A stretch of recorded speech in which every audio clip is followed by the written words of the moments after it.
बोल बच्चन करणारे नेते। बाप तुला किती पैसे वाटले रे एवढी पब्लिक?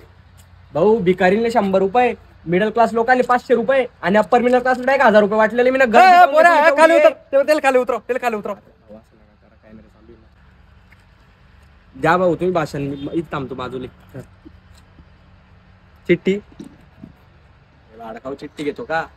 मनाला सांग ना काय भाऊ चिठ्ठी अजून घ्या. पब्लिकचं कसं हो सामान्य भाषण देणं पडतं. गर्दीला असं फेक जोना साले आता डायरेक्ट गाणंच पाडून टाक लोकांची. चिठ्ठी लागत नाही आपल्याला, माझ्या पब्लिक साठी मी भाषण देईन आज. इथे जमलेल्या बंधू आणि भगिनींनो, मी आज जे काही तुम्हाला 2 शब्द सांगणार आहे ते तुम्ही शांत चित्ताने ऐका.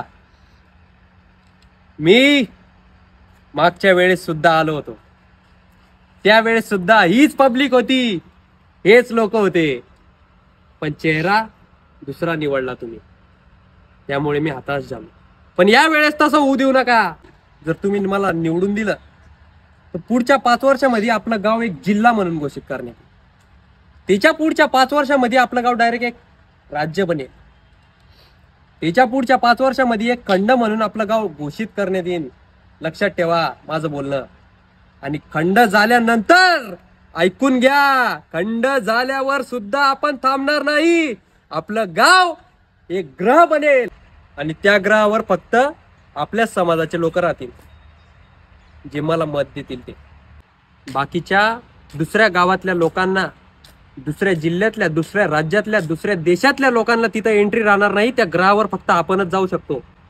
असा मी एक ग्रह बनवेल. अरे भाऊ तुम्ही तालुका बी बोलले नाही, तुम्ही तालुका बोलला थोडं विश्वास वाटतो. तुम्ही डायरेक्ट ग्राहपर्यंत भेटून गेले, थोडं कमी तसंच सांगणं पडतं लोकांना. आजकाल पब्लिक ऐकते का? लोक हुशार होऊन गेले, आता ऍडव्हान्स होऊन गेले लोक. तू माईक पाशी नको बोलू ना, सगळ्यांना ऐकू जात आहे ना. तर एवढं बोलून मी माझे 2 शब्द संपवतो. चला लक्षात ठेवा फक्त आपलं नाव. ये रे माईक. काही पण मागण्या करणारे लोक. अरे आमच्या घरापुरचा रोड सुधरावा पहिले. त्याला क्रिकेट बी खेळता येत नाही, ज्याच्यावर एवढा गंदा रोड येतो. बरोबर बरोबर भाव ना. भाऊ तुमचं तर हात तुटेल, तुम्ही क्रिकेट कसं काय खेळणार आहे? कस काय खेळणार म्हणजे? एका हातानं. मला बी आमच्या घरापुढे ग्राउंड पाहिजे मग फुटबॉलचं. फुटबॉलचा कराय तू ग्राउंड मागते, तू तर लंगडा यार. तू कस काय फुटबॉल खेळशील बाई? जसं तू क्रिकेट खेळणार आहे ना, मी बी तसंच फुटबॉल खेळणार आहे. अरे काय लोक आहे रे बापा, असे काय लोक आणले रे साले. तू एकाचा हात तुटेल आणि तो क्रिकेटचा ग्राउंड मागून आला. तो साला लंगड्या बोकाचा, तो लंगडा पाय. तो म्हणतो फुटबॉल खेळायला ग्राउंड बनव म्हणे.